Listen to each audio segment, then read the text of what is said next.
Welcome to the Tournament Poker Edge podcast, brought to you by TournamentPokerEdge.com, the only podcast dedicated exclusively to poker tournament strategy. Now here's your host, Clayton Fletcher. Hello once again, everybody, and welcome to the Tournament Poker Edge podcast, sponsored by America's Card Room, ACR, where this Sunday, the free roll returns. We missed you guys last week. Derek, Killingbird Tenbush, and I both had conflicts, and so we were unable to do the Sunday free roll, but it returns this week.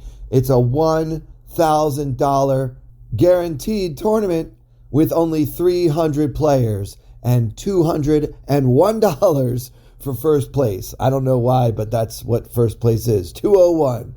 The TPE free roll happens this Sunday, April 9th, at 5 p.m. Eastern Time. So get on the Discord, click the link in the description of this podcast, join the TPE Discord, and find out how you can get your share of $1,000 absolutely free. My name is Clayton Fletcher, and I am in Tucson, Arizona, USA. And tonight and tomorrow, April 7th and 8th, I'm appearing at Laughs in Tucson. It's a comedy club where I will be performing for the very first time.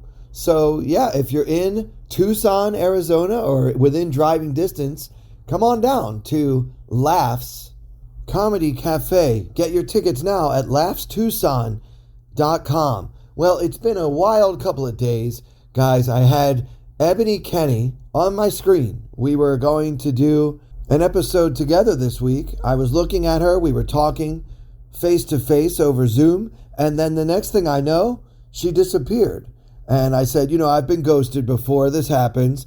It turns out, guys, Ebony's power went out just as we were about to hit record. We had just done the prep. We were ready to start recording, and I know you guys are very, very eager to have her on the podcast. And I am, of course, equally eager. Ebony's one of my favorite people in poker, and I was so excited to interview her, but her whole setup crashed. We were still able to text each other back and forth, but we couldn't get everything working the way that it needs to for podcasting purposes. And by the time her power came up again, I was already on stage. So we're going to have to reschedule Ebony Kenny for another date. And so I have to wing it for you guys today. I just have one hand that I want to go through from last year's World Series of Poker main event. But first, since Ebony was so willing, gracious, and agreeing to come onto the podcast, I want to tell you guys about something she's doing. It's a coaching series for women in poker called Embodied Confidence. And this is the main thing that I wanted to discuss with her. It's a free series that she's doing over Zoom, designed to empower and uplift women by offering guidance and support in building confidence both on and off the felt. So, Ebony likes to lift other people up. This is just her personality. Almost every time I've ever seen her in my life, she had a big, beautiful smile on her face. She is that proverbial ray of sunshine that the poker world desperately needs. I mean, what the poker world has too much of is this unsportsmanlike, trash-talking bravado that we're seeing with some of the recent heads up for rolls challenges. So if you want to get away from that and learn more about embodied confidence, visit ebonykenny.com. All right, let's talk about this heads up for rolls. I think this is actually bad for the game. These two guys, Matt Berkey and this guy whose name I can't pronounce because everybody just calls him Nick Airball. It's really become a circus. We're going to play heads up. First of all, guys, heads up is a wild game with a lot of luck involved. Now, I'm not saying that skill won't win out over time, but I'm just saying that the long run is a long time. And unless you're going to be playing 100,000 hands online, like we saw in the Phil Galfond Challenge and others, I think these guys are agreeing to do 100 hours, which really is nothing. I mean, whichever of these two gentlemen, and I use the term gentleman very loosely, wins this heads-up challenge, it will likely be just whichever one gets better cards. I mean, obviously, whichever of these guys is the favorite is still the favorite and will likely win bigger pots in the hands where he's ahead and lose smaller pots in the hands where he's behind, because that's the nature of being better at this game than someone else. But I just don't think that 100 hours could really tell us which one of these guys is better at Heads Up No Limit, unless one of them is substantially better, which I don't believe is the case. Now, here's why I think this whole thing is, at the end of the day, a net loss for poker. This is bad for the game. And it's this. You guys look ridiculous. You know, you're walking up to each other, dressed incredibly poorly, in your sweatpants, in your casino, and everyone's seen the video where one guy is kind of towering over the other guy like we're about to do a weigh-in for an MMA fight. The whole stare down and uber macho intimidation tactics and, you know, this trash talk and people tweeting rude things about each other's mothers. It's juvenile. You know, this is not what poker needs. We are trying to be recognized as a legitimate mind sport along the lines of chess. And you would never see two chess masters behaving this way. You just wouldn't, because they respect their opponents, even the ones they don't like. Now, if you two guys really hate each other and what you really want to do is have a fist fight, then let's get an MMA ring. I'm sure that players would come and cheer on whichever one of these idiots they think is more manly than the other. But at the end of the day, you guys are nerds, okay? We all are. This is poker. We're math geeks, okay? Let's just own it. None of us can kick anybody else's butt. On one picture, I got two guys staring each other down as though they're about to bash each other's skulls in. And the next slide, it's one of them trying to figure out the correct 4-betting range on the turn. Just stop it, okay? We're dorks. We're math geeks. Embrace it. Own it. Now, I know some of you are going to remind me that Matt Berkey used to play baseball. Okay, but he doesn't now. He's not getting drafted by the Dodgers. He's doing algebra. He solves for Y. So it's a bad look for him as a business owner, as someone who's supposed to be in the business of promoting the game of poker in a healthy way. I know this stuff gets clicks and views, and look, I'm even talking about it now. Fair enough, okay? That's a fair point. But overall, this is bad for the game. In the other corner, we just have this Nick Airball guy. He's a trash-talking punk who may or may not be good at poker, but he's on TV a lot in these Hollywood-based live-streamed cash games that seem to have the scandal of the week every week. Look, I know that it's not up to Matt Berkey and Nick Airball to carry the burden of promoting poker for the greater good on their collective shoulders, but they are in a position to do that. Certainly Matt Berkey is, as a business owner. He should carry himself as a gentleman and not try to prove who's the more manly, masculine, manly man by playing 100 hours of a game of luck that absolutely none of us can beat a computer at. It's just a bad look. And then it becomes even more of a circus. You know Doug Polk, he can't help himself, anything for clicks. And then he says, well, if you guys won't do it at my place on my stream, then I'm going to give free lessons to the other guy. I'm sick of it, okay? I want something positive in poker, and that's why I was really hoping to put the spotlight on Ebony Kenny this week, but the Texas Gas and Electric Company had other ideas. So I end up weighing in on this weigh-in, and, you know, to me, the whole thing just becomes a freak show of toxic masculinity, and regardless of which one of these guys prevails, we all lose. Enough about that. I want to get to the hand from day 3 of last year's World Series of Poker main event as played in fabulous Las Vegas, and also let you guys know about the Venom PKO coming up on America's Card Room. It's a $2,650 buy-in. I know that is outside of many of your price ranges, but they have satellites running round the clock. You can get into this tournament for as little as $1 through a steps system. The tournament has a $5 million guaranteed prize pool with bounty prizes beginning at $625 and progressing up from there. I love PKOs.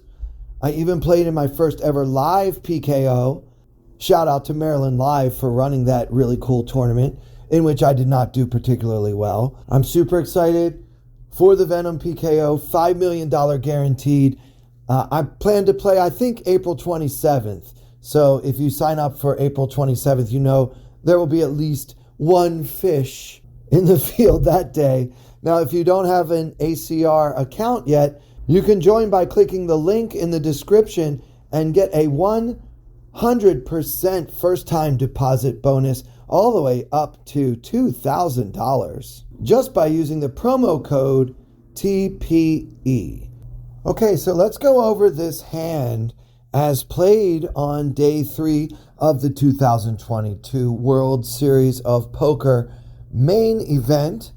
We're not in the money yet, guys. We are actually, this is the last hand right before the dinner break, and we're going to play the hand from the perspective of Ryan Feldman.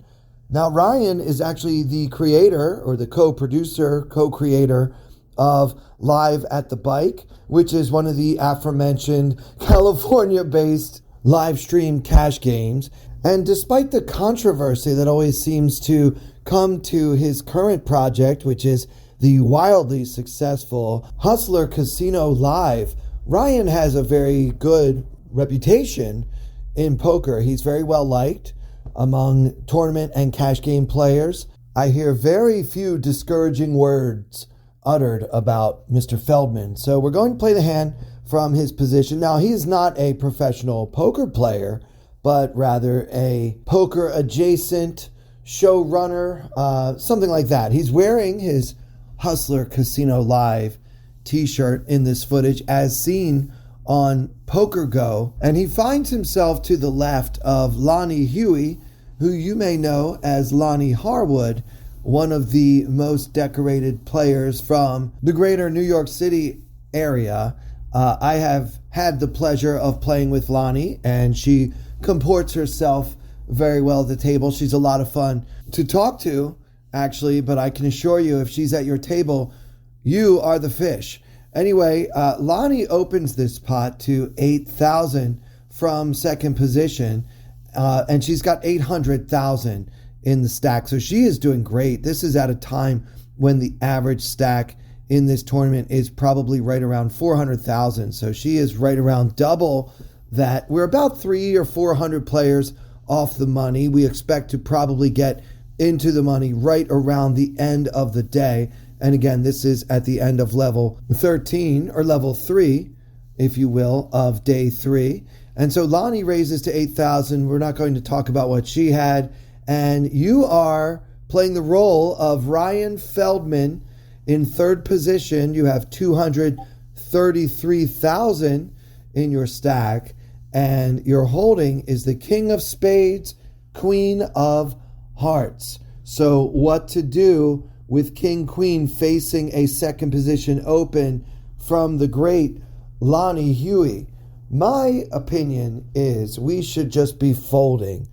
There are so many players yet to act behind us. We are going to have the worst relative position, meaning that if we see a multi-way flop here, which is fairly likely given the circumstances, there's a very high likelihood of us being in a sandwich, by which I mean the most likely better on the flop would probably be Mrs. Huey. And so then we would have to act before we know what the next player to act has to do, aka the sandwich spot. Now, King Queen is a medium strength hand. You're in early position. You have an expert player who's already opened and has you covered. I think this is a fold.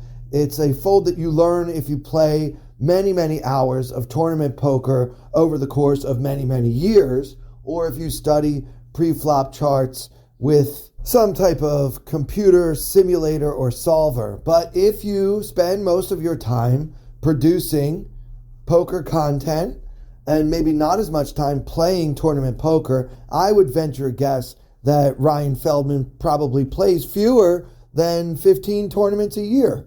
He probably plays the main event and maybe a few of the things around California, but mostly he's got his hands full dealing with the cast of characters of Hustler Casino Live. And so I think it's pretty forgivable that he makes a mistake, what I consider a mistake in this hand, and decides to enter the pot in the first place with the King Queen. Now, obviously, King Queen is not a hopeless hand, and Lonnie probably has a fairly wide opening range, because there are several non-professionals at the table, and no one that I would assume strikes the least bit of fear in Lonnie's stone-cold heart. So I don't expect her to be playing a tight, cautious style. I don't think she got this 800,000 stack by waiting for the nuts. I think she might have a fairly wide opening range, and therefore I think if Mr. Feldman wants to continue, his best play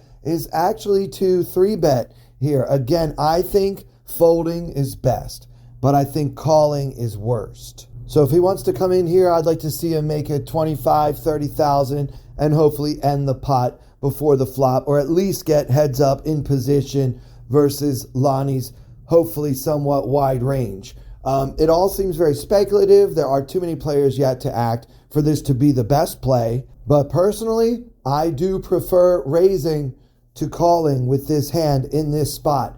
However, Feldman calls, so he puts in 8,000 off of his 233,000 stack, and it folds over to the button, who is a very colorful character by the name of Jimmy D'Ambrosio, Jimmy D, as he's known, an extremely gregarious, fun-loving player who calls on the button with a similar stack to Hero, 220K. Next is the small blind, a player named UN, who also calls 6,000 more from the small blind with 190 behind. And finally, the big blind is Austin Apicella, who calls for 4,000 more, getting 4 million to 1 after all this action to Lonnie's min raise. So Lonnie made it 8K at 244 and got 4 callers, including the blinds. And now with 56,000 in the middle, 5 players see a flop of Queen of Spades, 5 of Spades, 4 of Clubs. So Queen, 5, 4 with 2 spades. Hero, Ryan Feldman, holding the King of Spades, Queen of Hearts for top pair, King kicker, and backdoor spade flush draw. So the action goes a check from the small blind, a check from the big blind, a check from the original raiser, Lonnie Huey, and now into the pot of 56,000. Ryan, with top pair king kicker, decides to bet 16,000. So just over 1/4 of the pot. So it's a very small bet, especially given his number of opponents. But I think this bet is very defensible because, number one, he's got a hand that is probably good, but he can't be sure. And if he gets raised here, he might be able to get away from it. That's one consideration. But the real consideration is there aren't that many cards on the turn that will hurt Ryan if he is ahead right now. So because we have that King of Spades, even if an ace comes on the turn, if it happens to be the Ace of Spades, it will give us the nut flush draw, which we would be very happy to have along with our pair of queens. A king on the turn would give us 2 pair. There aren't that many draws available other than the aforementioned flush draw, but remember we have the King of Spades, so we're not overly concerned about the possible flush coming in. So Ryan's decision to bet only 16K here is a defensible one. And now on the button, Jimmy D decides to make the call. Again, I haven't told you what any of our opponents have we are playing this hand from the perspective of Ryan Feldman with the King Queen. So Jimmy D calls on the button, and Mr. Austin Apicella also calls from the big blind. So 3 players to the turn. So Huey and UN folded, leaving just these 3 guys. And so we're going to be second of 3 to act on the turn. Now with 104,000 in the middle, the turn comes the deuce of diamonds for a board of queen of spades, 5 of spades, 4 of clubs, deuce of diamonds. So queen, 5, 4, deuce with 2 spades, hero holding the king of spades, queen of hearts. Again, Apicella checks, and it's up to Ryan Feldman. Well, should we bet our pair of queens again? It does appear that we're going to be ahead a lot. I can imagine a lot of scenarios where king queen is still good. I mean, Jimmy D is a pretty loose player. He could have a lot of hands. He could have a hand like queen 10. He could even have a pocket pair below queens. Of course, either of our opponents could have a flush draw, and that deuce of diamonds looks pretty safe, although it does complete the 6 tray as well as the wheel for anyone who has ace tray. Otherwise, this king queen should be on top a lot. Of course, sets are possible. Like, right, you can't worry about everything, but yeah, definitely somebody could have a set. Should we bet or not? I think this is a really close, really tough decision. Knowing that Austin Apicella is a fairly tight player and that he overcalled on the flop, I might be a little bit concerned that he could be slow playing a monster, maybe a hand like pocket 5s, right? But does that give us enough of a reason to not protect our hand and try to get some more value from king queen? Well, let's look at the protecting our hand part first. Yeah, I mean, as Ryan, we now have approximately 2 times the pot in our remaining stack. So we could fire really big here and just try to make them pay if they're drawing to the flush or whatever, possibly even get some value from a non-believing queen jack or a queen 10 type of hand. That seems a little ambitious to me, and I'm not really sure we want to bust out of the main event holding king queen on a queen high board when we started the pot with an M of 24. We had like 60 big blinds, right? So that seems a bit aggressive for me. I think on balance, and you guys may be surprised by this, I would usually go ahead and give the free card here. I know sometimes we end up losing to a flush on the river like we saw with Leela West in last week's hand versus Jamie Kerstetter. So yeah, of course, that is the risk you take.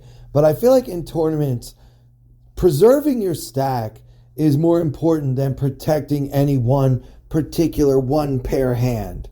I'm not going to be happy if a spade hits on the river because I could have protected my hand. But the amount of capital investment involved in protecting my hand from a potential flush is a little too great. Remember, in tournament poker, the chips that you lose are worth more than the chips that you win. So protecting your hand is less important in this spot. Now, if you wanted to, shove for twice the pot in a cash game, just to try to take it down and win the pot and make sure nobody outdraws you, I mean, I guess that's okay. It's not probably the highest EV play, but I think it's a bigger mistake to play that way in a tournament because, number one, there's no guarantee that this pair of queens is good anyway.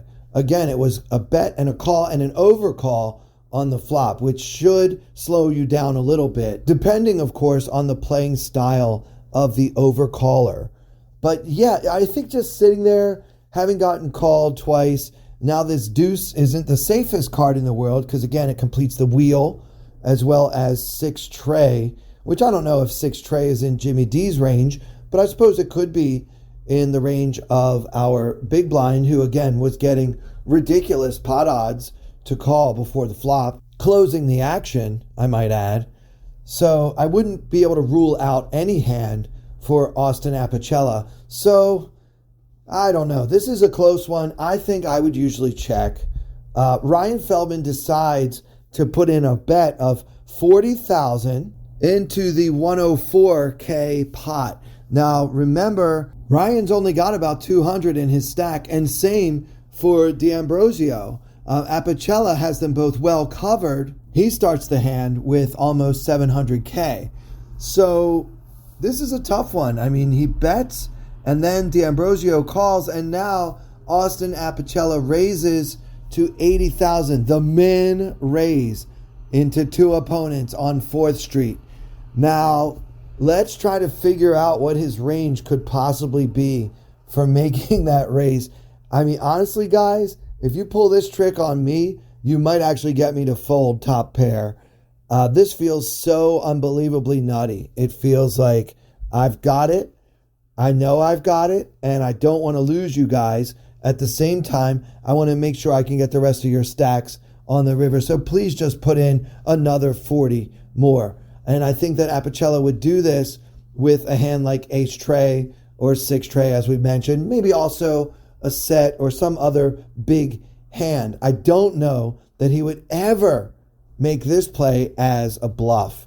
So when you're playing, especially this tournament, the main event, most players don't do crazy things and get out of line on the last hand before dinner break on the day you reach the money, day 3. To me, this screams nutty. If I'm Ryan Feldman, I've already put in about 40% of my stack at this point. Do I want to call another 40,000 when I could have a pot equity of 0? Well, it depends on whether you think Austin Apicella is capable of min-raise bluffing into two opponents on 4th Street. Again, most players are not capable of that. It is a very sophisticated play. It looks so nutty, it just might work, that sort of thing. I don't think too many guys show up for day 3 of the main event with this particular trick in their bag. I think this is going to be heavily weighted towards the nuts, even if it's not 100% the nuts. Combine that with the fact that Jimmy D could be slow playing behind us, and I think we have a very difficult but compulsory laydown. You know, Ryan, go to dinner, regroup, you come back, you have plenty of chips, you're still in the tournament, you may obsess about the hand. Did I throw away the winner with my king-queen? Okay, maybe you did, maybe you didn't, but I think it's really important to be able to make those big laydowns in the main event. And again, Ryan Feldman, not a professional player. And this might be one of those spots where the edge, for those of us who do study this game very hard, where that edge comes from and why you see certain players running deep in the main event and other similar tournaments all the time. And some people just kind of get there once. This is the difference between professional poker and non-professional poker. Now, am I trying to say that if I'm sitting there in Ryan Feldman's shoes, I'm just going to be able to throw that king queen away like it's nothing? No, guys, absolutely not. But I like to think that I would be able to concentrate enough to figure out what was going on and get out of there. Just the chance that king queen is good versus both of my opponents. When on the turn it goes bet, call, min raise, I just think that that is a very close to a 0% chance. And even if my hand is good, I still have to dodge the flush anyway. Just get me out of here. I'll go to dinner and live to fight another day. Ryan's still in, and he calls 40K more, as does Jimmy D. And now we've got a big pot. At this point, the pot is $344,000. Ryan Feldman with only 125K remaining in his stack, and Jimmy D with only 113. And the river comes the 4 of diamonds for a final board of queen of spades, 5 of spades, 4 of clubs, deuce of diamonds, 4 of diamonds, queen 5, 4, deuce 4, no flush, and Apicella bets 100,000 into the pot of 344,000, knowing and being able to see very clearly that Ryan Feldman has only 125 and Jimmy D'Ambrosio has only 113 behind. Austin puts in 100K. Now, what does that feel like to you, dear listener? If Austin is capable of doing this with a busted flush draw, then good for him. I know I'm getting more than 4-1 on a call in Hero's shoes, but at this point I've been strung along so far, and now Austin won't even put me all in. It feels to me like, please call, please give me another 100. I know I've got this one locked up. I just, and with the board pairing, I'm not too concerned about the board pairing, because if I was behind on the turn, I'm behind on the river. But the problem for Ryan is that if he was ahead on the turn, he's almost certainly ahead again on the river. Remember, Austin min-raised the turn. He probably doesn't have a 4 in his hand unless he had 2 pair, or he now has quads. So it's unlikely that that 4 really changed who was in the lead. This is a really sickening spot. I hate folding, getting 4.3-1, but I know that it's really, really unlikely King Queen could possibly be any good. To Ryan Feldman's credit, he took a very long time. Everybody's going to dinner. They're all leaving for dinner all around him. He probably had reservations somewhere, and he's like, I've got to make this decision first. And he sat there, and he eventually made the call. Jimmy D, I can now tell you, had the 10 of spades, 9 of spades. So he was just coming along with the flush draw the whole time and missed. So once Feldman makes the call, Jimmy D leaves for dinner, and Ryan sees the bad news that Austin Apicella held the 6 of diamonds, tray of clubs, and made the nut straight on the turn. So really bad news for Ryan. He does not leave right away. Poker Go gets a lot of credit for this. They captured this moment when he calls off. He started that hand with 240,000. He finished that hand with 25,000 in chips. Just a very dusty stack. And you start to think, maybe I should have left for dinner a little bit early. And we as poker players have all been there, where you make a bad call or you play a hand regrettably. In my case, it's usually trying to pull off some huge bluff right before the dinner break on day 3. Make a mental note, Clayton, don't do that this year. Yeah, so these are the real life emotions of No Limit Hold'em tournaments. He was doing fine, not great, below average, but still having plenty of a playable stack, I guess you could say.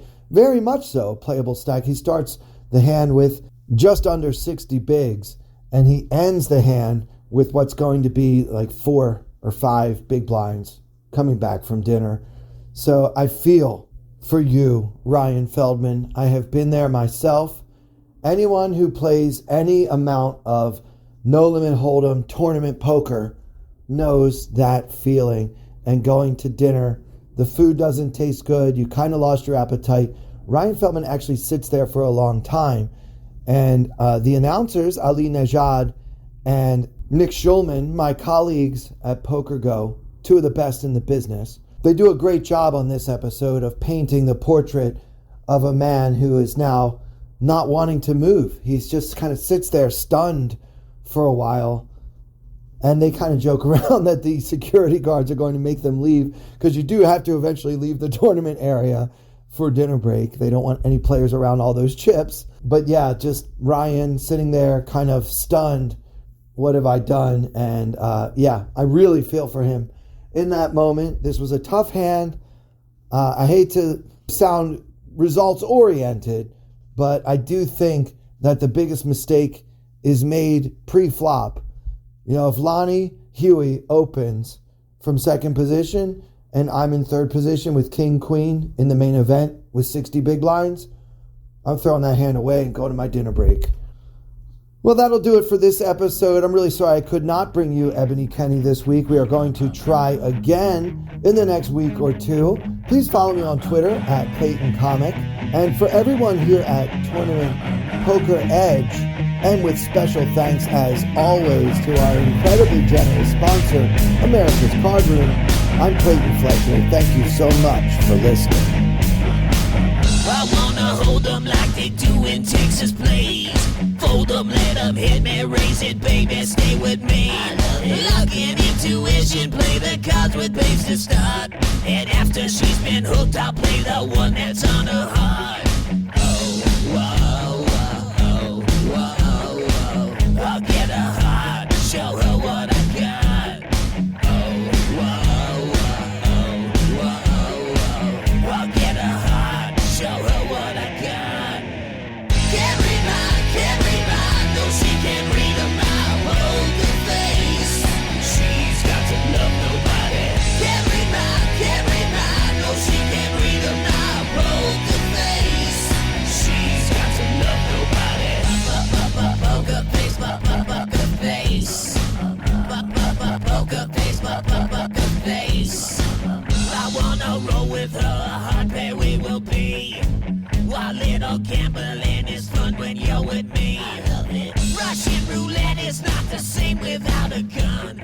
And baby, when it's love, it's not rough, it isn't fun. Oh, whoa.